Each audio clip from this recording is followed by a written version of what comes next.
Hello friends, Radhe Radhe. मेरे YouTube channel में आपका स्वागत है।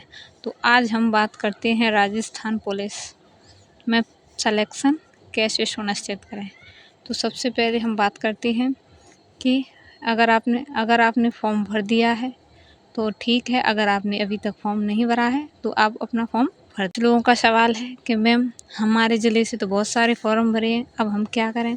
देखो, कोई गलती आपके फॉर्म में अगर कोई गलती हो गई है तो उसके लिए आपको ज़्यादा परेशान होने की ज़रूरत नहीं है।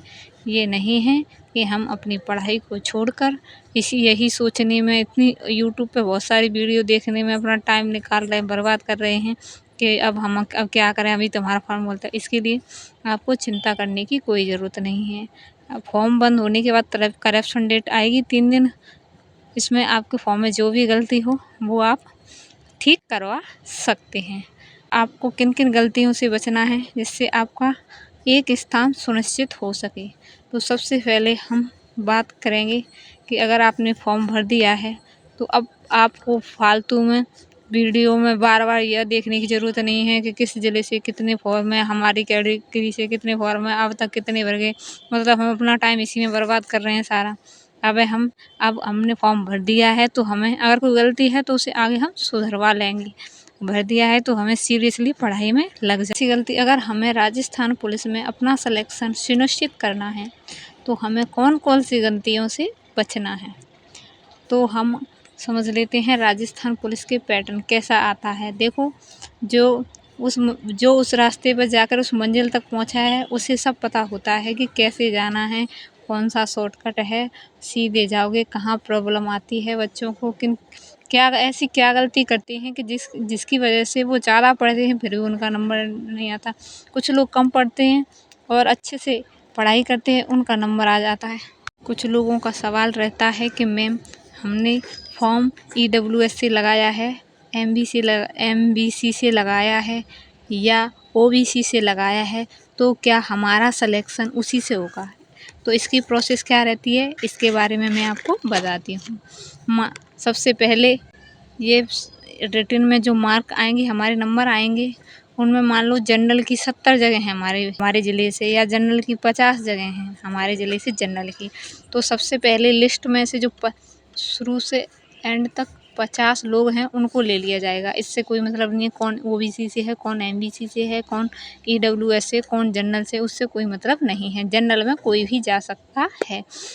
50 उनको ले लिया। फिर मान लो EWS की 2 जगह हैं तो फिर उस 50 के बाद फिर ओनली EWS 2 हैं तो ऊपर से 2 को ले लिया जाएगा। ऐसे होता है। मान लो MBC की 10 जगह, जो ऊपर चले गए वो जनरल में तो वो तो चले ही गए। मान लो 10 जगह हैं जो हमारी रिजर्व सीट होती हैं, उसमें कोई और कैटेगरी नहीं आ सकती, तो वो हमारे लिए सेफ रहती है। चिंता नहीं करनी है कि मैम हमारी MBC से तो सिर्फ 2 ही जगह हैं, अब हम क्या करें। भाई, आपका सिलेक्शन जनरल से भी तो हो सकता है, ज़रूरी कि आपका कैटेगरी से ही हो सिलेक्शन। बिना किसी रणनीति के किसी भी युद्ध को नहीं जीता जा सकता, इसीलिए हमें भी रणनीति के साथ पढ़ना है। हम रणनीति के साथ तैयारी नहीं करते हैं तो मेरे साथ फिजिकल में 80 लड़कियां थी मेरे डिस्ट्रिक्ट से 80 लड़कियों का फिजिकल हुआ। 40% में भी पास नहीं होती, ओनली 22 लड़कियां रह गई थी 40% में। तो बताओ कहाँ है कंपटीशन, कहीं नहीं है। हाँ, बेस्ट रणनीति के साथ तैयारी करेंगे तो हमारा सिलेक्शन ज़रूर होगा। मैं फिर भी आपसे कहना चाहती हूँ कि आप एक सब्जेक्ट की एक बुक, कोई भी एक बुक चुन लें। ऐसी कोई बुक नहीं है कि जिसमें से सारे क्वेश्चन आ जाए, और ऐसी कोई बुक नहीं है ख़राब से ख़राब कि उसमें से कोई क्वेश्चन ही ना आए। कोई भी बुक ख़राब नहीं होती। मैं तो आपसे बार बार कहना चाहती हूँ कि हर सब्जेक्ट की एक बुक चुन लें, और बुक भी ज़्यादा मोटी ना हो, मीडियम साइज बल्कि पतली हो, उसमें से मतलब किसी भी सब्जेक्ट का बेसिक ना छूटे। ज़्यादा गहराई से हमें पढ़ने की ज़रूरत नहीं है। अगर हम सरल क्वेश्चन को भी गलत नहीं करेंगे तो हमारा नंबर श्योर आ जाएगा। अगर हम गहराई के चक्कर में रहेंगे कि ये वाला क्वेश्चन तो इस बुक में है ही नहीं, ये तो बुक ख़राब है, मतलब ऐसा नहीं हो। गहराई के चक्कर में जो सरल क्वेश्चन हैं उनको भी आप रिवाइज नहीं कर पाओगे तो वो भी गलत हो जाएंगे, और नंबर ना आने का मेन कारण ये होता है। और बुक, एक पहली बार तो बुक सेलेक्ट कर लो और अपना स्थान सुनिश्चित कर लो, वो उन्हीं बुक को रखो, बस उन्हें सेलेक्टेड बुकों को अपने पास रखो। और 8-10 घंटे जितना बन सके बेटर से बेटर पढ़ाई करने की कोशिश करो और इधर-उधर की आलतू-फालतू वीडियो ना देखें कि ये बुक लिस्ट ये बुक बढ़िया है। मान लो मैंने बता दी लूसेंट की बुक बढ़िया है, तो क्या उसे आप पूरा पढ़ लोगे? वो तो ऐसी बुक है जो आज तक कोई भी पूरा नहीं कर पाया। थ्योरी वाली बुक थ्योरी वाली बुक आज तक हर किसी के पास होगी, पर किसी भी स्टूडेंट ने उसे पूरा नहीं पढ़ा होगा। अच्छे से जाके पूछ लेना लूसेंट के बारे में। तो इसीलिए मैं कह रही हूँ हर सब्जेक्ट की जो हमारा सिलेबस है उसे निकलवाएँ और हर सब्जेक्ट की पतली-पतली बुक जिससे बेसिक ना छूटे वो लेके आएँ। कंप्यूटर की DYQ की मैंने बताई है जो पतली से पतली ऑल सब्जेक्ट ले आओ। मैथ और रीजनिंग मैराथन से करो, नए पैटर्न पे सारे सवाल मिल जाते हैं उसमें। उसे 2-3 बार करोगे तो आपको अच्छे से सवाल हो जाएँगे। अगर आप सोचो कि नहीं हम तो टॉपिक वाइज़ करेंगे उसमें तो भाई बहुत टाइम लगेगा और अपने पास ना हमें स्मार्ट स्टडी की ज़रूरत है और हम बेवकूफ़ों की तैयारी करते रहेंगे तो 10 साल करते रहो तैयारी, कोई फ़ायदा नहीं है। मैराथन से क्या होता है कि हमें शॉर्ट से हमें वो क्वेश्चन कैसे हल करना है। हमें 10वीं और 12वीं तो है नहीं कि हम पूरे कायदा के साथ शुरू से एंड तक एक पेज भर के वहाँ तब उसका सॉल्यूशन निकालें। सॉल्व करते-करते तब सॉल्यूशन निकालें, तब तक हमें सॉल्यूशन निकालें हमारा पूरा पेपर हो ही ना। इसीलिए मैराथन्स में शॉर्ट तरीके से कैसे क्वेश्चन हल किया जा सकता है, कॉम्पिटिशन में कैसे मैथ किया जाता है उसके बारे में पता चलता है। 1-2 मैराथन है उसे 1 बार लोगे तो आपको मान लो कोई क्वेश्चन बार-बार आ रहा है, आप उसे बार-बार भूल रहे हैं तो उसे आप नोट डाउन कर लो, रिवीजन कर लो। रिवीजन, सेलेक्टेड मटेरियल और रिवीजन और मॉक नंबर आने का मूल कारण और नंबर ना आने का मूल कारण क्या है? कहा ये बुक अच्छी है वो ले आए, किसी ने कहा उसकी अच्छी है वो ले आए, किसी ने कहा टेलीग्राम से ये नोट्स ले लो वो ले लिया आपने और ना तो उनको पढ़ रहे हैं ना रिवाइज कर रहे हैं ना सिस्टमेटिक तरीका से उनको पढ़ रहे हैं। जब तक हम सेलेक्टेड मटेरियल और रिवीजन और 8-10 घंटे पढ़ाई करेंगे ना तो आपके नंबर को आने से कौन रोक सकता है। पर वही बात है अभी तो आप वीडियो देखने में लगी है 10 दिन तो इसमें ही लगा रहे हैं फॉर्म कहाँ से बने, कौन सा सेफ जिला है, कोई सेफ जिला नहीं होता है। ना किसी को पता होता कहाँ से कम जाएगी कहाँ से कम नहीं जाएगी, फॉर्म से मतलब नहीं होता है। जब जब बच्चे मैदान में बैठेंगे, जब एग्ज़ाम होगा फिर ज़िलेवार हर बार अलग कट ऑफ जाती है। ये नहीं है कि इस ज़िले की फिक्स होगी यही जाएगी, ऐसा कुछ नहीं है। किसी से कहीं से जहाँ से बहुत हाई गई वहाँ से बहुत लो चली जाए, ऐसा नहीं है कि हर बार वहाँ से हाई ही जाती है, ऐसा कुछ नहीं है, ऐसा कोई रूल नहीं है। तो इन वीडियो को के कहाँ से फॉर्म भरें, मिस्टेक हो गई तो उसी के चक्कर में 10-10 15-15 दिन बिगाड़ने में लगे हुए हैं। फिर कहोगे हमारा नंबर नहीं आ रहा।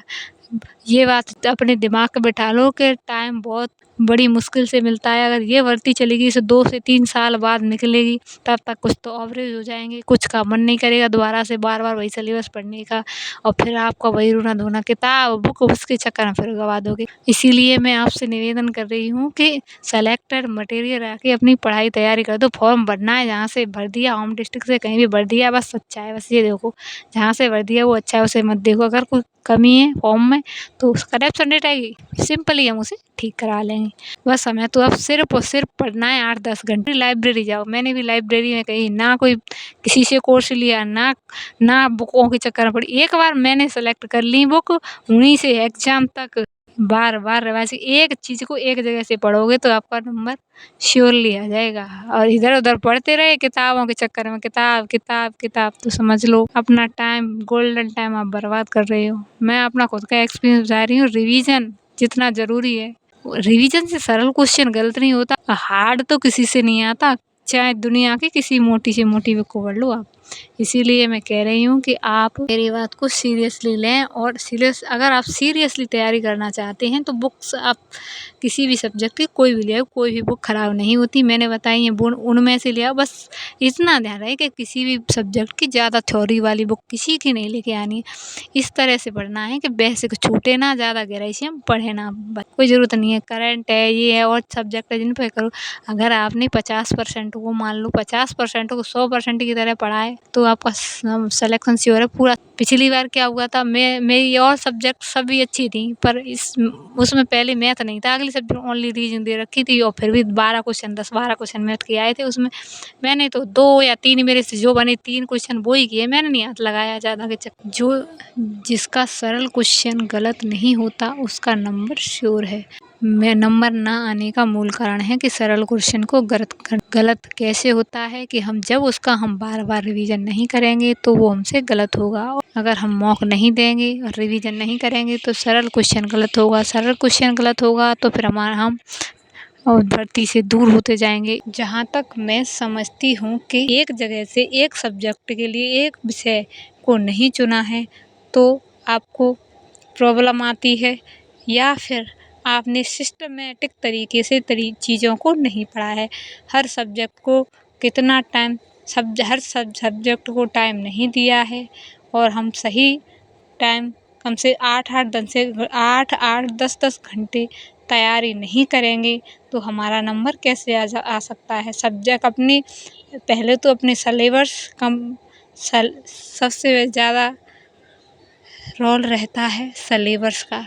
हम सिलेबस को अच्छी तरह से सिस्टमेटिक तरीके से तैयार करेंगे और फिर उसे रिवाइज करेंगे। कम से 8-10 बार सिलेबस को कंप्लीट नहीं करेंगे तो नंबर कैसे आ सकता है। टेक्स्ट बुक से टेक्स्ट देते हैं, या फिर कोई अगर रहता है तो उसकी एक सबसे बड़ी भूल होगी कि जो तैयारी करने वाले हैं वो तो तैयारी करने में लगे हुए हैं।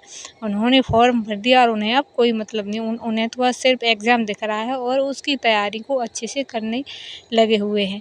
और जो लोग अभी तो कुछ लोग तो अभी ये देख रहे हैं कि सेफ जोन कौन सा है, सेफ जिला कौन सा है, कहाँ से फॉर्म भरें, हमारे फॉर्म में ये मिस्टेक होगी। बस ये इन्हीं वीडियो को 10-15 दिन 1 महीने देखने में लगा देंगे। फिर बेस्ट बुक कौन सी है, सबसे अच्छी बुक कौन सी है, ये सब देखते देखते तब तक टाइम निकल जाए। बचेंगे 15 दिन, 20 दिन, 2 महीने। फिर उसमें कब आप सिलेबस कंप्लीट करोगे, कब उसे रिवाइज करोगे, कब आप टेस्ट दोगे।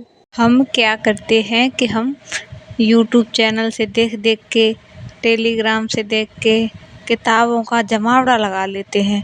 लगाते जाते हैं, बहुत सारी बुक लाते जाते हैं। फिर वो ना तो वो रिवाइज हो पाती हैं, ना ही उनको किसी भी बुक को पूरा पढ़ पाते हैं। अगर हम सिलेबस को कंप्लीट करेंगे और ना ही हम उसे रिवाइज करेंगे और ना ही टेक्स्ट देंगे तो फिर हमारा नंबर कैसे आ सकता है।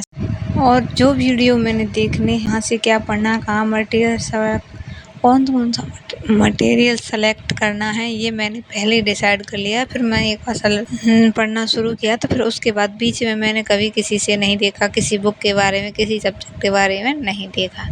यहाँ तक कि कब डेट आ रही है, कब चेंज हो रही है, कौन से जिले से कितने फॉर्म भरे, मुझे इससे कोई मतलब नहीं। एक बार फॉर्म भर दिया, फिर फॉर्म के बारे में कोई भी वीडियो नहीं देखना है। मतलब हमें एक बार फॉर्म भर दिया, फिर गलती अगर हमारे में हो रही है फॉर्म में तो हम क्या करेंगे, तो हम उसे करेक्शन करवा लेंगे। कोई ज़्यादा बड़ी बात नहीं है। ये नहीं है कि अब हमारे फॉर्म में गलती होगी, हमारे नेम में गलती हो गई तो हम इसके पीछे लगे हैं 10-10 50-50 वीडियो देखने लगे हुए हैं। अपना टाइम 3-3 4-4 दिन तब तक हमारा अपना टाइम बर्बाद कर रहे हैं। ऐसा हमें नहीं करना है, बिल्कुल भी नहीं करना है। अगर हमारे फॉर्म में गलती हो गई है तो हमारी करेक्शन डेट आएगी, 300 रुपये लगेंगे, आराम से ठीक हो जाएगी। इसके लिए कुछ ज़्यादा टेंशन लेने की ज़रूरत नहीं है। मेरी वीडियो थोड़ी भी हेल्पफुल लगी हो तो प्लीज़ मेरे चैनल को सब्सक्राइब करें, वीडियो को लाइक करें और एक प्यारा सा कमेंट ज़रूर करें।